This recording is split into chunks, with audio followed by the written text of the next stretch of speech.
অন্যের পারিবারিক ব্যাপারে হস্তক্ষেপ করতে এসে থানার কাঠগড়ায় দাঁড়াতে হল দুই যুবককে। ঘটনা মধুপুর থানাধীন পাথারিয়াদার এলাকায়।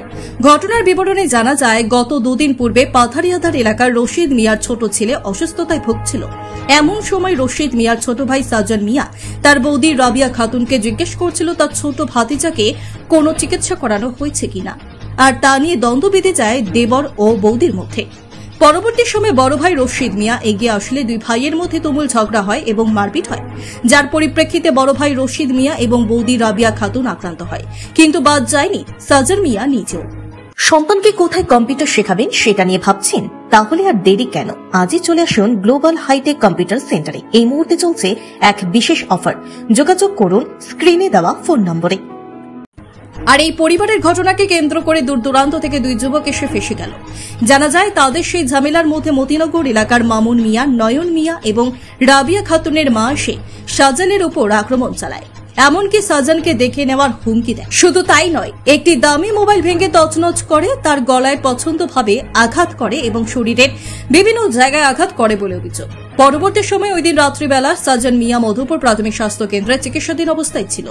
এদিকে বৃহস্পতিবার বিকেলবেলা সাজন মিয়া অভিযোগ করেন, আমাদের পরিবারের বিষয় নিয়ে বড় ভাইয়ের এবং বৌদির সাথে সামান্য ঝগড়া হয়েছে, তা আমরা নিজেরাই মীমাংসা করে নেব এবং নিয়েছি।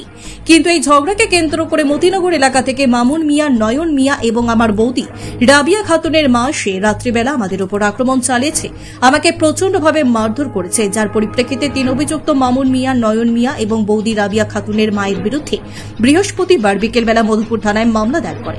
এই ঘটনাকে কেন্দ্র করে উত্তেজনা ছড়িয়ে পড়ে পাথারিয়াদার এলাকায়। যে আমরা বাতিজার লইছি ভাবির লোকে মনে তর্ক তুলেছি, আমরা শেষ বেশি হয়ে গেছিল। পরে মতিনগর থেকে ভাবির মা কিতা করছে, দুইজন লোক লইছে, তারা কি আত্মীয় ছিল আমরা জানিও না। আইনা সেরা তার আয় সেরা মনে করেন আমরা আমার বাইরে সবাই মারধর শুরু করে দিচ্ছে। তার ওই থানা ফোন দেয় না, তারা আমার থানা মারি রয়েছে। পরে আমি তো নির্দোষ, আমি কিচ্ছু করছি না। আমি থানাও লাইছিলাম, থানাও লয়ে গেছে, তোমার নামে কেস করছে, তোমার থানা দিয়েছি। আর তারা আমার নামে মিথ্যা মামলা দিয়েছে, তারা আমরা ফাঁসানোর চেষ্টা করছে। এখন আবার হুমকি দিতেছে তারা শ্বশুরবাড়ি দিকে যে ভাই যদি বিদের জায়গা থাকে না, আবার আমার জেলের বাধ্য হইব, আমরা বাড়ির নামে সবাই নামে কেস দিব, এই মনে হুমকি দিতেছে। বাড়িতে গিয়ে আমি শান্তি হইতেছি না। কে মারধর করছে? মারধর মনে করেন নাম নাকি যে মামুন আর যে নয়ন তারা আসি না, তারা লইছে। রাইতের 10টা বাজে তারা কিভাবে 10 মিনিটের ভিতরে আয় পড়ে ভিডিও কলে কথা হইতেছে ভাবির মার সাথে।